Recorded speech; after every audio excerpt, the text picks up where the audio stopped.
Hello friends, সকলকে welcome জানাই রাজস্থান ভ্রমণের তৃতীয় দিনের ব্লগে। আমরা চলে এসেছি জয়পুর থেকে 575 কিলোমিটার পশ্চিমে জয়সলমীর শহরে। ভারতবর্ষের একেবারে পশ্চিমে অবস্থিত এই জয়সলমীর। আগের পর্বে তোমরা দেখেছ আমরা জয়পুর স্টেশন থেকে ট্রেন ধরেছিলাম জয়সলমীরে উদ্দেশ্যে। জয়সলমীরে আমরা পৌঁছলাম এখন ভোর 4:30 বাজে। বেশ অন্ধকার। সারা রাত ট্রেন জার্নিতে বেশ ক্লান্ত আমরা, তবুও নতুন শহর, নতুন জায়গা, একটা আলাদাই উত্তেজনা কাজ করছে। আমরা এখান থেকে গাড়ি নিয়ে চলে গেলাম আমাদের হোটেল ডেজার্ট মুনে। এই ডেজার্ট মুন হোটেলটি আমরা নিয়েছিলাম শুধুমাত্র আমাদের লাগেজ রাখার জন্য এবং কন্ট্যাক্ট বেসিসে 2 ঘন্টা 3 ঘন্টার জন্য। এখানে আমরা ফ্রেশ হব, ব্রেকফাস্ট করব। চলো তাহলে রুমটা একবার তোমাদের দেখিয়ে দিই। যদিও আমরা এখানে থাকবো না, রুমের সাথে অ্যাটাচ টয়লেটও রয়েছে এদের। একটাই রুম আমরা নিয়েছিলাম। টয়লেটটি বেশ বড়, পরিষ্কার পরিচ্ছন্ন, ঠিকঠাক।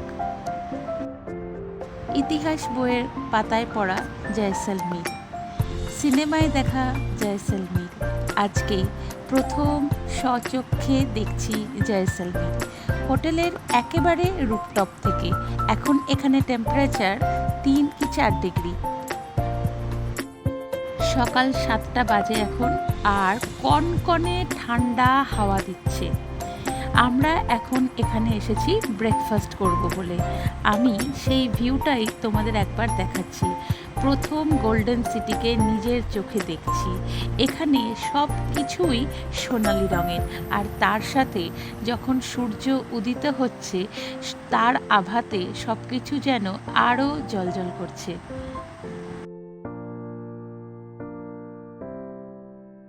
বাইরে কীরকম হাওয়া বইছে সেটা উইন্ডমিলগুলো দেখলেই তোমরা বুঝতে পারবে।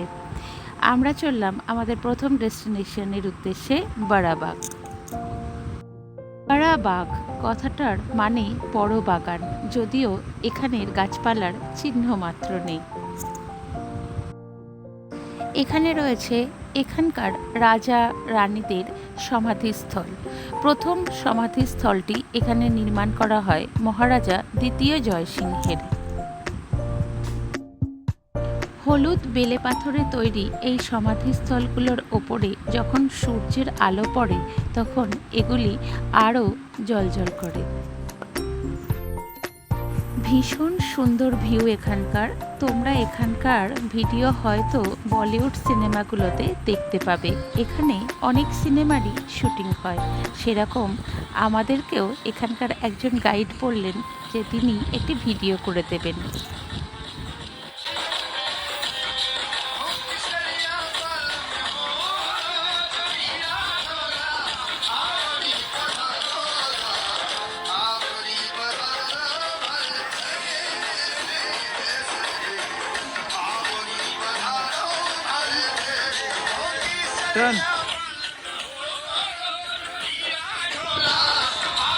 জয়সলমীরের এই প্রথম দর্শনীয় স্থানটি আমাদের মন কেড়ে নিল।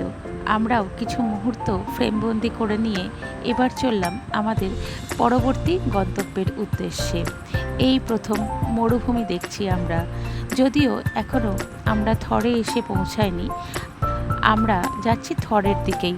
তার আগে আমরা আরও 2টি স্থান দেখব। যে কথাটি না বললেই নয়, রাজস্থানের রাস্তা কিন্তু ভীষণ সুন্দর। দুপাশে ধুধু করছে বালি, আর মাঝখান দিয়ে কালো পিচের রাস্তা। যদিও যে মরুভূমি দেখব ভেবেছিলাম সেটি এখন আর নেই। এখানেও জলবায়ু আবহাওয়ার অনেক পরিবর্তন হচ্ছে, তাই মরুভূমির মাঝখানে মাঝখানে প্রচুর গাছপালা জন্মে গেছে। তবুও চোখে মুখে এক আলাদাই মুগ্ধতা। পাহাড় দেখেছি, সমুদ্র দেখেছি, জঙ্গল দেখেছি, এই প্রথম মরুভূমি দেখছি। চলে এলাম আমাদের দ্বিতীয় দর্শনীয় স্থান তনট মাতা মন্দিরে। তনট মাতা মন্দির পাকিস্তান বর্ডারের খুবই কাছে। এটি একটি বিখ্যাত হিন্দু মন্দির। এই মন্দিরটি বিশেষত 1965 এবং 1971 সালে ভারত পাকিস্তানের যুদ্ধের সময় ঘটে যাওয়া অলৌকিক ঘটনার জন্যই পরিচিত। শোনা যায় যুদ্ধের সময় মন্দিরের আশেপাশে নিক্ষিপ্ত অনেক পাকিস্তানি বোমা নাকি বিস্ফোরিত হয়নি, যা অনেকের কাছেই দেবী তানট মাতার অলৌকিক হস্তক্ষেপের প্রমাণ হিসেবে বিবেচিত হয়।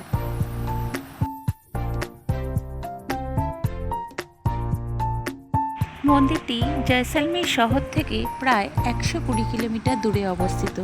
তোমরা যদি কেউ জয়সলমীর ভ্রমণে যাও, এই জায়গাটি অবশ্যই দেখো। এই জায়গাটি সেই সময়কার যুদ্ধের স্মৃতিচিহ্ন বহন করে। 1971 যুদ্ধের কথা আমরা সবাই জানি। যাই হোক, এখান থেকে কিছু মুহূর্ত ফ্রেমবন্দি করে নিয়ে আমরা চললাম আমাদের তৃতীয় গন্তব্যের দিকে, লাঙ্গেওয়ালা যুদ্ধস্থল। মনে আছে বর্ডার সিনেমার কথা, মেজর কুলদীপ সিং চাঁদপুরীর কথা?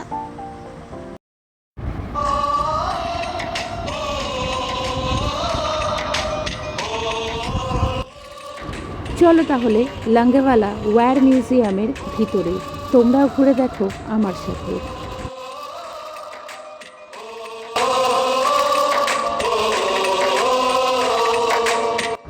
সেই সময়কার যুদ্ধের চিহ্নগুলোই এখনো পর্যন্ত সংরক্ষণ করে রেখেছে এই মিউজিয়ামটি।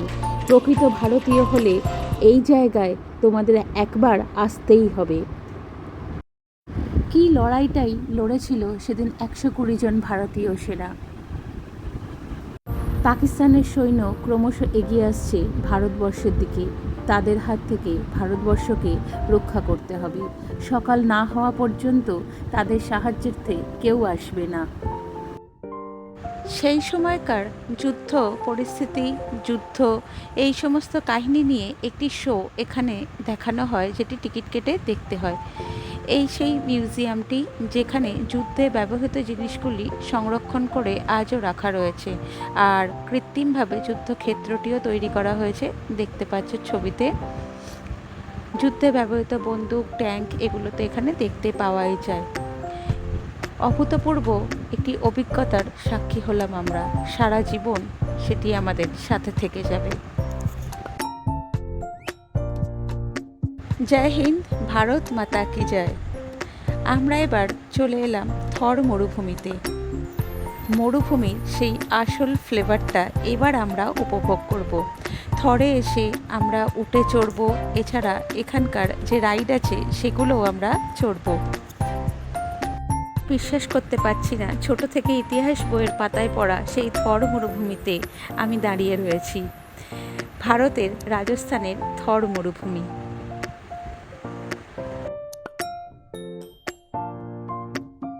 গাড়ি আমাদের ডেজার্ট ক্যাম্পগুলোর কাছেই নামিয়ে দিয়েছিল। এখান থেকে আমরা এই জিপটি নিয়ে এবার চলে যাব মরুভূমির মধ্যে। মরুভূমিতে দাঁড়িয়ে সূর্যাস্ত দেখব। জিপ রাইডটি আমি ভিডিও করতে পারিনি, দুঃখিত, কারণ জিপটি অত্যধিক পরিমাণে লাফাচ্ছিল। আমি যদি ভিডিও করতে যেতাম আমার ফোনটি হাত থেকে পড়ে যেত। চোখে পড়া চশমাটি যদিও আমি হারিয়েছি এই জিপ রাইডের জন্যেই। মরুভূমিতে কিছু মুহূর্ত উপভোগ করে এবং ক্যামেরাবন্দি করে নিয়ে এবার আমরা চলে যাব আমাদের রাতের আজকে থাকার জায়গা, লিমরা ডেজার্ট ক্যাম্প। আজকের রাতটা আমরা কাটাবো মরুভূমিতেই। আমার পরের ভিডিওতে থাকবে সেটাই। যদি এই ভিডিওটি ভালো লেগে থাকে, please like, comment and subscribe.